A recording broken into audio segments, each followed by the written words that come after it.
అందరికి నమస్తే. Welcome to DD9 వార్త. నేను బాను చిన్నగల్ల. దిశ పేపర్లో డిస్టిక్ వార్తలు అంటే ఉమ్మడి డిస్టిక్ పరంగా కొన్ని వార్తలు రాసింది.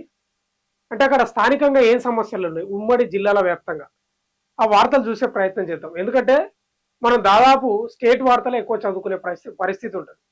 కానీ డిస్టిక్లలో కూడా ఈ మధ్య కాలంలో అంటే గతంలో కొత్త డిస్టిక్లు కూడా ఏర్పడ్డాయి కాబట్టి అక్కడ కూడా ఏం సమస్యలు ఉన్నాయి స్థానికంగా, అసలు దిశ పేపర్ ఏం రాసుకొచ్చింది. ఎందుకంటే డిస్టిక్లకు ఆ వార్తలు వెళ్తేనే, ఆ సమస్యలు వెళ్తేనే అక్కడ ఎమ్మెల్యేలు కూడా తెలిసే పరిస్థితి ఉంటుంది.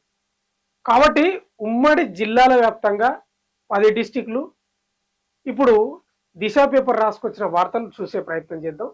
మొదటిగా మనం ఉమ్మడి హైదరాబాద్ తీసుకుందాం. ఉమ్మడి హైదరాబాద్లో సబ్ డిస్ట్రిక్ట్స్ ఏమొస్తాయంటే హైదరాబాద్, మేడ్చల్, మల్కాజ్గిరికి సంబంధించిన వార్తలు ఇవి. ఇక్కడ చూద్దాం మనం. కాలనీ రోడ్డును కాపాడండి, లేఅవుట్లో చూపిన రోడ్డు మాయం, ఎలాంటి అనుమతి లేకుండా బోరు ఫెన్సింగ్ నిర్మాణం, పోలీసులు మున్సిపల్ ప్రజావాణిలో ఫిర్యాదు చేసినా పట్టించుకోవడం లేదని ఆవేదన, చర్యలు తీసుకోవాలనుకున్న కాలనీవాసులు. ఇంకా మనకు ఈ హైదరాబాదు, మేడ్చల్, మల్కాజ్గిరి అంటే కబ్జాలు ఈ కహానీలే కనబడతాయి. అనుమతులు ఉండవు, లొటపీస్ ఏముండవు. కాసులో కక్కుర్తి పడి అడ్డగోలు అనుమతులు ఇవ్వడం, కబ్జాలకు గురి కావడం, ఫెన్సింగ్ లేయడం, బౌన్సర్లను పెట్టి బెదిరించడం, ఇవే ఉంటాయి హైదరాబాదు, మేడ్చల్, మల్కాజ్గిరి, రంగారెడ్డి. ఏంది వార్త? కాలనీ రోడ్డును కాపాడమని అక్కడ ఆవేదన వ్యక్తం చేస్తున్న పరిస్థితి కనిపిస్తుంది. రోడ్ల నిడువరు, చెరువుల నిడువరు, కుంటల నిడువరు, నాలాల నిడువరు, ఇదే పంచాయతీ. ప్రిన్సిపల్ దాష్టికం, యూనిఫామ్ వేసుకోలేదని ఎండలో నిలబెట్టిన వైనం, ప్రిన్సిపల్ వ్యవహారంను నిలదీసిన తల్లిదండ్రులు, వారిపై దాడికి యత్నించిన పెద్దసారు, పాఠశాల ఎదుట ధర్నా. ప్రిన్సిపాల్ ఏంది యూనిఫామ్ వేసుకోలేదని ఎండలో నిలబెట్టినట. యూనిఫామ్ వేసుకోకపోతే ఎండలో నిలబెడతావా? ఇదే కట్టుబావుదార్థమే బాబు, నాకు అర్థం కాదు. సరే, అది ఉతకలేదో లేకపోతే ఏదో ప్రాబ్లం అయ్యి వేసుకురాలేదు, దానికి ఎండలు నిలబెట్టాలనా? ఒకసారి వార్నింగ్ ఇచ్చి వదిలేస్తే అయిపోతుంది కదా. ఇప్పుడు క్లాసులో అందరు పిల్లలు ఉన్నారు, అందరు వేసుకొస్తారా? ఏదో ఒకరికి ప్రాబ్లం ఉంటుంది కదా, దానికి ఎండలు నిలబెట్టాలనా? నిన్ను నిలబెట్టాలి ఎండల. అనుమతులు పట్టించుకోరా, గ్రేటర్లో పుట్టగొడుగుల్లా హాస్పిటల్స్. వాయబ్బా, 7 హాస్పిటల్ ఉన్నావో ఎక్కడున్నావో అసలు తెలియని పరిస్థితి. నిజమే, వాస్తవమే. గ్రేటర్లో పుట్టగొడుగుల హాస్పిటల్స్ కనీస నిబంధనలు కూడా పాటించలేని వైనం, అందులో అనుమతులు లేనివి ఎన్నో, ప్రజల ప్రాణాలతో ఆడుకుంటున్న వ్యాపారులు, టెస్ట్ ట్యూబ్ సెంటర్ గుట్టు బయటపడడంతో ఆందోళనలో ప్రజలు, చోద్యం చూస్తున్న ఆరోగ్య శాఖ, తనిఖీలను పెంచాలన్న బాధితులు, చర్యలు తీసుకోవాలని వేడుకోలు. జిల్లా వైద్య ఆరోగ్య శాఖ ఉన్నతాధికారుల నిర్లక్ష్యం మూలంగా గ్రేటర్ హైదరాబాద్ లో అనుమతి లేని హాస్పిటల్స్, టెస్ట్ ట్యూబ్ సెంటర్లు, క్లినిక్లు, డయాగ్నోస్టిక్, ఇక అన్నీ అనుకోండి, ఇక డయాగ్నోస్టిక్ సెంటర్లు పుట్టగొడుగుల్లో వెలుస్తున్నాయి. ఏదైనా ఘటన జరిగితే హడావిడి చేయడం తప్ప, ఉరుకులాడడం తప్ప ఏం లేదంటున్నారు. తర్వాత మర్చిపోవడం మామూలుగా వ్యవహరిస్తున్నారంట అధికారులు. దీంతో హైదరాబాద్ జిల్లాలో అనుమతులు లేకుండా హాస్పిటల్స్ ఎక్కడ పడితే అక్కడ ఏర్పాటు అవుతున్నాయి. వీటిలో అర్హత లేని డాక్టర్లతో వైద్యం చేయిస్తూ రోగులను నిలువున దోపిడీ చేయడంతో పాటు ప్రాణాలను కూడా పోగొడుతున్నారు. ఇటీవల కాలంలో హైదరాబాద్ తో పాటు తెలంగాణ వ్యాప్తంగా నేషనల్ మెడికల్ కౌన్సిల్ దాడులు నిర్వహిస్తుంది. ఈ దాడుల్లో ఏదో ఒక చోట అనుమతులు లేని హాస్పిటల్స్, క్లినిక్స్, డయాగ్నోస్టిక్స్ సెంటర్లు పట్టుపడుతున్నాయి. వీటిలో అర్హత లేని వైద్యులు, కొన్ని చోట్ల ఆర్ఎంపీలు పెద్ద డాక్టర్లుగా చలామణి అవుతూ రోగులకు వైద్యం చేస్తున్నారు. కళ్ళ ముందే వందల సంఖ్యలో పర్మిషన్ లేని హాస్పిటల్స్, క్లినిక్స్, డయాగ్నోస్టిక్ సెంటర్లు వెలుస్తున్న చర్యలు తీసుకోవడంపై ఎన్నో అనుమానాలు వ్యక్తమవుతున్నాయట. ఇదంతా ప్రజలు అనుమానం వ్యక్తం చేస్తున్నారు. అడ్డగోలుగా హాస్పిటల్ వెలిచినాయి, సంతాన సాఫల్య కేంద్రాలు, అదే ఫెర్టిలిటీ, డయాగ్నోస్టిక్స్, అనుమతులు లేని హాస్పిటళ్ళు, ఆర్ఎంపీలు కూడా ఎంబీబీఎస్ చేసినట్లు ఫీల్ కావడం, అందులో ప్రజల ప్రాణాలను పోగొడుతున్నారు. అడ్డగోలి దోపిడీ, అందిన కాడికి దోచుకోవడం.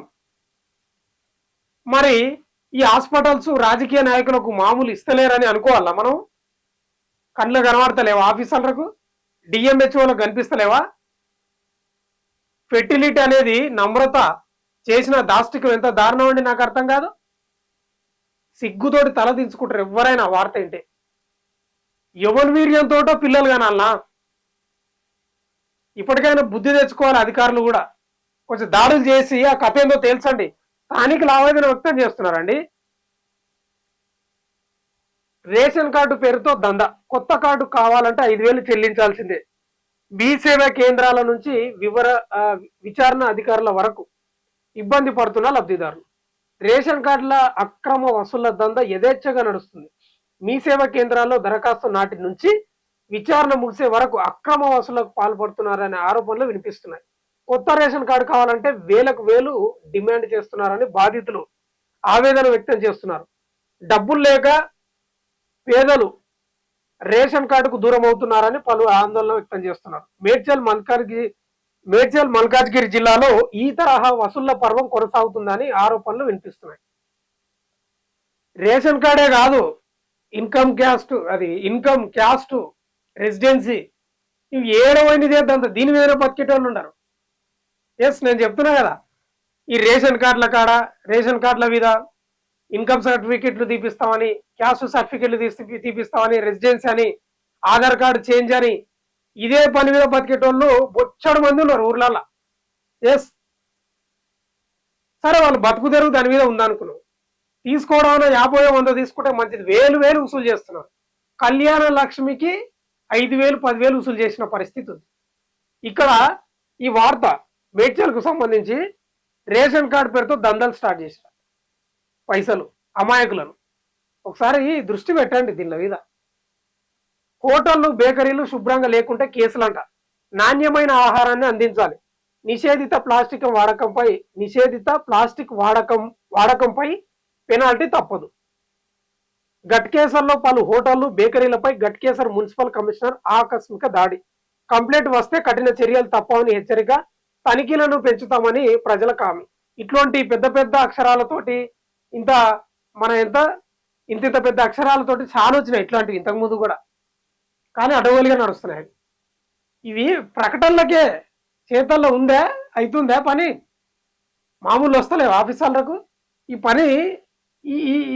ఇంత పెద్ద గుమ్మడికాయంత అక్షరాలు రాయడం కాదు, పని కావాలి. నిషేధిత ప్లాస్టిక్ వాడకంపై పెనాల్టీ తప్పదంట. ఒక్కటనేసిండ్రా ఇంత ముందుకు, ఇప్పుడు కూడా వేస్తారా? సాధ్యమేనాది? గుమ్మడికాయంత అక్షరాలకే తప్ప పెద్దగా ఉపయోగం ఏం లేదు. ఆడ ఫీల్డ్ పోయి చేసేది ఏం లేదు. ఇవి హైదరాబాద్, మేడ్చల్, మల్కాజ్గిరికి సంబంధించిన వార్తలు.